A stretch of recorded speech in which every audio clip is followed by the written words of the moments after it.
Hello guys, വാവ് ഗാലറീസിൻ്റെ മറ്റൊരു വീഡിയോയിലേക്ക് എല്ലാവർക്കും സ്വാഗതം. അപ്പം നിങ്ങൾക്ക് എല്ലാവർക്കും അറിയായിരിക്കും എൻ്റെ വീട് ആര്യങ്കാവിലാണ്. ഈ പ്രാവശ്യത്തെ ക്രിസ്മസ് ഞങ്ങൾക്ക് രണ്ടുപേർക്കും കുറച്ച് സ്പെഷ്യലാണ്. കാരണം ഞങ്ങളുടെ കല്യാണം കഴിഞ്ഞിട്ടുള്ള ആദ്യത്തെ ക്രിസ്മസ് ആണ്. അപ്പോൾ ചേട്ടൻ്റെ ഫാമിലിയും എൻ്റെ ഫാമിലിയും എല്ലാം ആര്യങ്കാവിലാണ് ഞങ്ങളിത് ആഘോഷിച്ചത്. ക്രിസ്മസ് അല്ല, ഞങ്ങൾക്ക് എന്താണെന്ന് വെച്ചാൽ ക്രിസ്മസിൻ്റെ ടൈമിലാണ് ഞങ്ങൾ ആര്യങ്കാവ് ശ്രീധർമ്മശാസ്ത്ര ക്ഷേത്രത്തിലെ തൃക്കല്യാണ മഹോത്സവം. അപ്പോൾ ആ ഉത്സവത്തിന് പങ്കെടുക്കാനാണ് വന്നത്. അപ്പോൾ വന്ന സ്ഥിതിക്ക് എല്ലാം ഒന്ന് കറങ്ങി അടിച്ചു. ഞങ്ങൾ പോയത് പാലരുവിയിലേക്കാണ്. ഇതാണ് പാലരുവിയുടെ കവാടം എന്ന് പറയുന്നത്. ഇവിടെ നിന്ന് ഇത് നമ്മുടെ മെയിൻ റോഡിൽ നിന്ന് കാണുന്ന കവാടമാണ്. ഇവിടെ നിന്നൊരു 4 കിലോമീറ്റേഴ്സ് ഉള്ളിലേക്ക് പോയാലാണ് പാലരുവി വാട്ടർഫോൾസ് കാണാൻ പറ്റുന്നത്. അപ്പോൾ ഞങ്ങളിങ്ങനെ നടന്ന് പൊയ്ക്കൊണ്ടിരിക്കുകയാണ്. അച്ഛനും അമ്മയൊക്കെ കാറിൽ വന്നുകൊണ്ടിരിക്കുകയാണ്. കാരണം എല്ലാവർക്കും കൂടെ കാറിൽ കയറാൻ പറ്റില്ല. ഞാനും ചേട്ടനും കസിൻസും എൻ്റെ ബ്രദറും ഒക്കെ ഉണ്ടായിരുന്നു. അപ്പോൾ ഞങ്ങളിങ്ങനെ ഓരോ വർത്തമാനമൊക്കെ പറഞ്ഞ് എല്ലാം ആസ്വദിച്ച് ഇങ്ങനെ പോയിക്കൊണ്ടിരിക്കുകയാണ്. നമ്മുടെ വണ്ടി ഇവിടെ പാർക്ക് ചെയ്യാനുള്ള സ്ഥലം ഇവിടെ ഉണ്ട്. ഇവിടെ പാർക്ക് ചെയ്യണം. ഇവിടെയാണ് ടിക്കറ്റ് എടുക്കുന്ന കൗണ്ടർ. ഇതേ കാണുന്നതാണ്. ഇവിടെ നമുക്ക് കാണുന്ന ഈ ക്യൂ എന്ന് പറയുന്നത് ടിക്കറ്റ് എടുക്കാനുള്ളതും പിന്നെ ടിക്കറ്റ് എടുത്തിട്ട് ബസ്സിൽ കയറാനുള്ള ക്യൂ ആണ്. കാരണം സ്വന്തം വണ്ടിയിൽ നമുക്ക് അങ്ങോട്ടേക്ക് പോകാൻ പറ്റില്ല. ഇവിടെ പാർക്ക് ചെയ്തിട്ട് ഇവർ പ്രൊവൈഡ് ചെയ്യുന്ന ഇവരുടെ ബസ്സുണ്ട്. ആ ബസ്സിൽ വേണം നമ്മൾ അങ്ങോട്ടേക്ക് പോകാനായിട്ട്. കാരണം നമുക്കറിയാമല്ലോ, ടൂറിസ്റ്റ് പ്ലേസസ് ആകുമ്പോൾ കുറേ ഇഷ്യൂസൊക്കെ ഉണ്ടാകും. ഇപ്പോൾ ഫുഡൊക്കെ കഴിക്കുന്നവരാണെങ്കിൽ ഫുഡ് വേസ്റ്റുകൾ പ്ലാസ്റ്റിക്കൊക്കെ കൊണ്ടുവന്നിടും. പിന്നെ വെള്ളം അടിക്കുന്ന ആൾക്കാരൊക്കെ ഉണ്ടെങ്കിൽ റോഡിലെ സൈഡിലൊക്കെ ഇരുന്ന് വെള്ളമൊക്കെ അടിച്ചിട്ട് വരുന്ന അടുത്ത ടൂറിസ്റ്റുകാർക്ക് പ്രശ്നമാണ്. അപ്പോൾ എന്നാലും 4 കിലോമീറ്റേഴ്സ് ബസ്സിൽ യാത്ര ചെയ്തിട്ട് ഞങ്ങൾ വന്ന് ഇറങ്ങിയിരിക്കുന്ന ഈ ഒരു സ്ഥലത്താണ്. ഇവിടെ നിന്ന് കുറച്ച് അകത്തേക്ക് നടക്കുമ്പോഴാണ് പാലരുവി വാട്ടർഫോൾസ് കാണുന്നത്. കുറച്ച് ഇങ്ങോട്ട് പോയാൽ മതി. ഈ കാണുന്നതാണ് ക്യാൻറ്റീൻ. നിങ്ങൾക്ക് ഫുഡൊക്കെ ഇവിടെ നിന്ന് കഴിക്കാൻ പറ്റും. സ്നാക്സൊക്കെ ഉണ്ട്. കാണുമ്പോൾ തന്നെ അറിയാമല്ലോ, ഒരു പാറക്കെട്ടിനുള്ളിലാണ് ആ ക്യാൻറ്റീൻ. ഒരു പാറ തുറന്നിട്ടാണ് ആ ക്യാൻറ്റീൻ ഉണ്ടാക്കിയിരിക്കുന്നത്. ഒരു നാച്ചുറൽ ബ്യൂട്ടിയാണ് തന്നെയാണ്, നമുക്ക് കാണുമ്പോൾ തന്നെ മനസ്സിലാവും. പിന്നെ പാലരുവി എന്ന് പറയുന്ന ആ റോഡൊക്കെ കണ്ടോ? നിങ്ങൾ ശബരിമലയിൽ പോയിട്ടുള്ളവർക്ക് മനസ്സിലാവും. അതേപോലത്തെ ഒരു സ്ഥലം പോലെ തോന്നും നിങ്ങൾക്ക്, കല്ലൊക്കെ നിറഞ്ഞിട്ട്. ഫുൾ കുരങ്ങന്മാരാണ് ഇവിടെ എന്ന് പറയുന്നത്. ഫുഡെന്ന് പറഞ്ഞു കഴിഞ്ഞാൽ തട്ടിപ്പറിച്ചുകൊണ്ട് പോകും. ഇപ്പോൾ ക്യാൻറ്റീൻ കണ്ടപ്പോൾ നിങ്ങൾ വിചാരിക്കും ക്യാൻറ്റീനിൽ നിന്ന് ഫുഡൊക്കെ വാങ്ങിച്ച് പുറത്ത് വന്ന് വിശാലമായി കഴിക്കാമെന്ന്. ഒരു രക്ഷയില്ല, സമ്മതിക്കില്ല കുരങ്ങന്മാർ. കാരണം അത്രയ്ക്കും നമ്മുടെ കയ്യിൽ എന്തിരുന്നാലും അപ്പളെ തട്ടിപ്പറിച്ചുകൊണ്ട് പോകും. അതൊരു കവറോ ബാഗോ പോലും നമ്മൾ സൂക്ഷിച്ച് പിടിക്കണം, അല്ലെങ്കിൽ അത് തട്ടിപ്പറിച്ചുകൊണ്ട് പോകും. പക്ഷേ ഫുഡ് നമ്മൾ കഴിക്കാൻ കൊടുക്കുകയാണെങ്കിൽ ഉപദ്രവിക്കാതെ വന്നത് എടുത്തുകൊണ്ട് പോകും. പക്ഷേ അതിന് കൊടുക്കാതെ കയ്യിൽ വെച്ചിരുന്നാൽ അത് ചിലപ്പം പിടിച്ച് വാങ്ങുന്ന സമയത്ത് നമ്മുടെ കൈയൊക്കെ മുറിയാൻ ചാൻസ് ഉണ്ട്. പാലരുവി വാട്ടർഫോൾസിൽ നിന്ന് വരുന്ന വെള്ളത്തിൻ്റെ ആ ഒരു ഇതാണ് നമ്മളിപ്പോൾ കാണുന്നത്. ഇങ്ങനെ എല്ലാവരും നടന്ന് പോയിക്കൊണ്ടിരിക്കുകയാണ്. കുറച്ചുകൂടെ നമുക്ക് ഈ ഫുൾ ചുറ്റിനും വനമാണ്. ഈ ഒരു മരങ്ങളുടെ ഫുൾ തണുപ്പാണ്. അതുകൊണ്ട് അങ്ങോട്ടേക്ക് കയറുമ്പോൾ തന്നെ ആ ഒരു ചേഞ്ച് നമുക്ക് മനസ്സിലാവും. ഫുൾ നമുക്കൊരു തണുത്ത അന്തരീക്ഷമാണ്. ഈ കാണുന്നത് കുതിരാലയമാണ്. പണ്ട് രാജാക്കന്മാരൊക്കെ ആയിരുന്നല്ലോ, അപ്പോൾ അവരുടെ കുതിരകളെ കെട്ടുന്ന സ്ഥലമായിരുന്നു ഇത്. അപ്പം അതൊക്കെ ഞാനിങ്ങനെ ചേട്ടന് പറഞ്ഞു കൊടുക്കുകയാണ്. ഇവിടെ ഇന്നതായിരുന്നു ചേട്ടാന്നൊക്കെ പറഞ്ഞ് വലിയ കാര്യത്തിൽ ഞാൻ പറയാം. കാരണം ഇത് എൻ്റെ സ്ഥലമാണല്ലോ. അപ്പം ഞാൻ പറയുന്നതൊക്കെ ചേട്ടനിങ്ങനെ വിശ്വസിക്കുന്നുമുണ്ട്.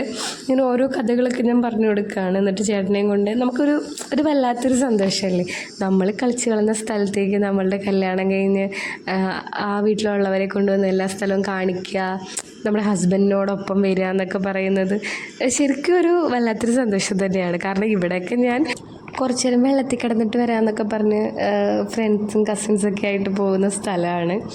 അപ്പം ഈ ലെഫ്റ്റ് സൈഡിൽ മുകളിൽ കാണുന്നതാണ് ഡ്രസ്സിങ് റൂം. നമുക്ക് ലേഡീസിന് കുളിച്ചതിന് ശേഷം വന്ന് ഡ്രസ്സൊക്കെ മാറാനുള്ള സ്ഥലമാണ്. നല്ല പ്രൊട്ടക്ഷനാണ്, ഒന്നുകൊണ്ടും പേടിക്കാനൊന്നുമില്ല. ഇവിടെ ഗാർഡന്മാരൊക്കെ ഉണ്ട്.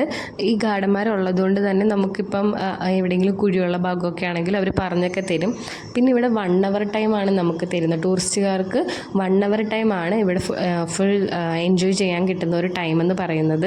അപ്പോൾ ഒരിക്കലും വേസ്റ്റ് ഓഫ് മണി അല്ല. നിങ്ങൾ എന്തായാലും വരാത്തവർ വരണം കേട്ടോ. അപ്പോൾ ഇത് ഇവിടെയാണ് ഈ കഴിഞ്ഞ മഴയിൽ ഇടിഞ്ഞു പോയൊരു സ്ഥലം. ഈ വെള്ളം വന്ന് വീഴുന്ന താഴത്തെ ഈ ഒരു ഭാഗത്തൊക്കെ പോകാൻ പറ്റുമായിരുന്നു പണ്ട്.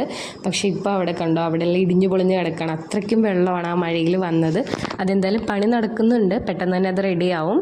അപ്പോൾ എന്നാൽ മാത്രമേ നമുക്ക് അങ്ങോട്ടേക്ക് പോയി ഒന്ന് കാണാൻ പറ്റുള്ളൂ. അതിൻ്റെ താഴത്തെ ഭാഗത്തൊക്കെ ഇറങ്ങി കുളിക്കാനായിട്ട് ജെൻസിന് പറ്റും, ഗേൾസിന് അനുമതിയില്ല. ഇനി നമ്മൾ ഈ പടിക്കെട്ടുകളിലൂടെ ലെഫ്റ്റ് സൈഡിൽ കൂടെ നമ്മളിങ്ങനെ മുകളിലേക്ക് പോകുമ്പോൾ അവിടെ ഒരു ചെറിയൊരു കെട്ടുണ്ട്. നമുക്ക് അവിടെ പോയി നിന്ന് കുറച്ചുകൂടെ ആസ്വദിക്കാം. ഇത് അമ്മയുടെ പിറകെ കുരങ്ങനെ ഓടാണ് കേട്ടോ. കവറിൽ എന്തോ ഫുഡ് കഴിക്കാനുള്ളതുണ്ടെന്ന് പറഞ്ഞുകൊണ്ട് തട്ടിപ്പറിക്കാനോടെ അമ്മ ഓടിക്കളഞ്ഞു. അപ്പോൾ എന്തായാലും നന്ദു കുരങ്ങനിട്ട് വാശി പിടിപ്പിക്കുകയും ദേഷ്യം പിടിപ്പിക്കുകയൊക്കെ ചെയ്യുകയാണ്. പിന്നെ ശരത്തന ഇടയ്ക്കൂടെ വന്ന് നാരങ്ങ മിഠായി കൊടുത്തു. നിങ്ങൾ ശ്രദ്ധിച്ചിട്ടുണ്ടോ? കുരങ്ങിന് നമ്മൾ എത്ര ഫുഡ് കൊടുത്താൽ അത് കഴിച്ചുകൊണ്ടേയിരിക്കും. അതെന്ത് ഇത്ര പെട്ടെന്ന് അത് കഴിച്ചു തീരുന്നേ എന്ന് നമ്മളിങ്ങനെ വിചാരിക്കും. പക്ഷേ ഒരിക്കലും അത് കഴിച്ച് തീരുന്നില്ല. അതിൻ്റെ വായിൽ 2 സൈഡിലായിട്ട് അത് സേവ് ചെയ്ത് വെച്ചിട്ട് പിന്നെ കുറച്ച് നേരം കഴിഞ്ഞ് അതെടുത്ത് കഴിക്കുകയാണ് ചെയ്യുന്നത്. ഇത് ഈ താഴത്തെ ഭാഗമാണ് കേട്ടോ പൊളിഞ്ഞ് കിടക്കുന്നത്. കണ്ടോ? ഇവിടെയൊക്കെ പോകാൻ പറ്റുമായിരുന്നു, താഴേക്ക് ഇറങ്ങാൻ പറ്റുമായിരുന്നു. കണ്ടോ? ഫുൾ മലയാണ്, കിഴക്കൻ മലയോര പ്രദേശമാണല്ലോ, അപ്പോൾ അതിൻ്റേതായ ഒരു ഭംഗി അവിടെ ഉണ്ട്. അപ്പോൾ എന്തായാലും ഫുൾ ഞങ്ങൾക്കത് ഇതൊക്കെ ഈ ഭാഗത്തൊക്കെ കുളിക്കാൻ പറ്റുന്നൊരു സ്ഥലമായിരുന്നു കേട്ടോ. ചേട്ടൻ ഇങ്ങനെ എല്ലാം ആസ്വദിച്ച് ഇങ്ങനെ നിൽപ്പുണ്ട്. നമുക്ക് ഈ പാലരുവി വാട്ടർഫോൾസിൻ്റെ ഈ സൈഡിൽ ഏറ്റവും മുകളിൽ നമുക്ക് പോകാൻ പറ്റും. പക്ഷേ അത് നമ്മുടെ റോസ്മലയിൽ നിന്ന് കാട്ടിനുള്ളിൽ കൂടെ കുറച്ച് റിസ്ക് എടുത്താൽ മാത്രമേ പക്ഷേ പോകാൻ പറ്റുള്ളൂ. ഇപ്പം ഞങ്ങൾ ഈ കയറി നിൽക്കുന്ന സ്ഥലത്ത് നിന്ന് കഴിഞ്ഞാൽ നല്ല വെള്ളമുള്ള സമയത്താണെങ്കിൽ ദേഹത്ത് വെള്ളമൊക്കെ തെറിക്കും, അതുപോലെയാണ്. പക്ഷേ ഇപ്പോൾ ഇത്ര വെള്ളം കുറഞ്ഞിട്ട് നല്ല ഭംഗിയാണ്. ഞങ്ങൾ പിന്നെ കുറച്ച് ഫോട്ടോയൊക്കെ എടുത്തു. പിന്നെ അവിടുന്ന് തിരിച്ച് താഴേക്ക് ഇറങ്ങുകയാണ്. ഞങ്ങൾ കുളിക്കാനുള്ള പ്ലാനൊക്കെ ഇട്ടാണ് വന്നത്. അതാണ് ഇങ്ങനെ ഡ്രസ്സൊക്കെ ഇട്ട് വീട്ടിൽ നിന്ന് ഡ്രസ്സൊക്കെ ഇട്ട് ഓടി ഇറങ്ങി വന്നത്. അല്ലെങ്കിൽ ഇവിടെ വരുമ്പോൾ ഞങ്ങൾ വീട്ടിൽ നിന്ന് ഡ്രസ്സൊക്കെ ഇടാറുള്ളൂ, നമുക്കിവിടെ തൊട്ടടുത്ത സ്ഥലമാണല്ലോ. പിന്നെ ഞങ്ങൾ വന്ന് വെള്ളത്തിലിറങ്ങി. അച്ഛനും അമ്മയൊന്നും ഇറങ്ങിയില്ല, കസിൻസും എൻ്റെ ബ്രദറും എൻ്റെ ചേട്ടനും ഒക്കെ ഇറങ്ങി. അപ്പോൾ എന്തായാലും ഞങ്ങൾക്ക് മഹീന്ദ്ര ബാഹുബലി എന്നൊക്കെ പറഞ്ഞുകൊണ്ട് ഞങ്ങൾ കണ്ണൊക്കെ പിടിച്ച് പൊക്കുന്നുണ്ട്. ചെവിയിൽ വെള്ളം കയറാതെ ഞങ്ങൾ സൂക്ഷിക്കുന്നുണ്ട് കേട്ടോ, കാരണം ചെവിയിൽ വെള്ളം കയറിയ പണി കിട്ടും. ചേട്ടാ അലറി കൂവാണ് എന്തൊക്കെയോ. അപ്പോൾ എന്തായാലും ഇത് ഒരു പടിക്കെട്ടിൻ്റെ മുകളിൽ നിന്നും വെള്ളം ഇങ്ങനെ താഴേക്ക് വീഴുന്ന ഒരു ഭാഗമാണ്. ഞങ്ങൾ അവിടെ പോയി നിന്ന് കുളിക്കുകയൊക്കെ ചെയ്തത് അവിടെയാണ്. നല്ല രസമുണ്ടായിരുന്നു. ഐസ് വാട്ടർ പോലും തോറ്റു പോകുന്ന തണുപ്പാട്ടോ. ആദ്യമേ ഭയങ്കര സ്റ്റാർട്ടിങ് ട്രബിളായിരുന്നു വെള്ളത്തിലേക്ക് ഇറങ്ങാനായിട്ട്. ഇറങ്ങിക്കഴിഞ്ഞാൽ പക്ഷെ കയറാൻ തോന്നില്ല, അതുപോലെയാണ്. പിന്നെ കുളിയൊക്കെ കഴിഞ്ഞ് ഞങ്ങൾ വീണ്ടും ഫോട്ടോയൊക്കെ എടുത്തു. ഇതാണ് എന്തായാലും വെള്ളത്തിൽ കിടന്നപ്പോൾ എല്ലാവരും ഒന്ന് വെളുത്തിട്ടുണ്ട്. ഞങ്ങളുടെ വണ്ടി വന്നിട്ടുണ്ട്. അപ്പോൾ 1 അവർ കഴിഞ്ഞാൽ ഗാർഡന്മാർ നമ്മളെ തിരിച്ച് കയറ്റും.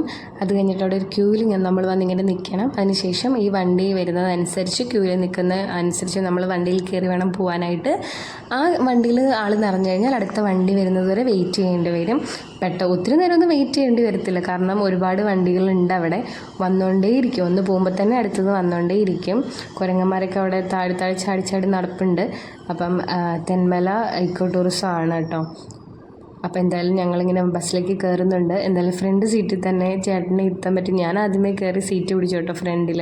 എന്നിട്ട് ചേട്ടൻ വന്നപ്പോൾ ചേട്ടനെ ഞാൻ അവിടെ ഇരുത്തി. ഇപ്പോൾ ഫ്രണ്ടിൽ ഇരിക്കുമ്പോൾ നല്ല രസമാണല്ലോ എല്ലാം കാണിച്ചു കൊടുക്കാനായിട്ട്. ഇതെൻ്റെ അച്ഛനാട്ടോ സൈഡിലാണ് ഡോറും ഇരിക്കുന്നത്. അപ്പോൾ ഇതാണ് ഞാൻ പറഞ്ഞത് 4 കിലോമീറ്റേഴ്സ് ഉള്ളിലേക്ക് വരണമെന്ന്. അത് ഈ റോഡാണ് കേട്ടോ. കണ്ടോ, ഒരു വണ്ടി പോയപ്പോൾ തന്നെ അടുത്ത ബസ് വന്നു.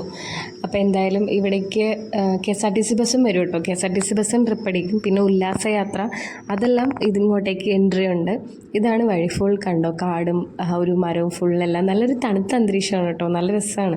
ഇതിലേക്കൂടെയാണ് നമ്മൾ പോകുന്നത്. അപ്പോൾ എന്തായാലും നല്ലൊരു ഡേ ആയിരുന്നു, കാരണം അവരെല്ലാവരും കാണിച്ചു, എല്ലാവർക്കും ഇഷ്ടപ്പെട്ടു, അവരെല്ലാം ഒരുപാട് എൻജോയ് ചെയ്തു. അപ്പോൾ ഇന്നത്തെ വീഡിയോ ഇത്രയേ ഉള്ളൂ. അടുത്ത വീഡിയോയിൽ വീണ്ടും കാണാം. അതുവരേക്കും ടാറ്റാ. ഒരു കാര്യം മറക്കല്ലേ, ലൈക്ക്, സബ്സ്ക്രൈബ്, ഷെയർ.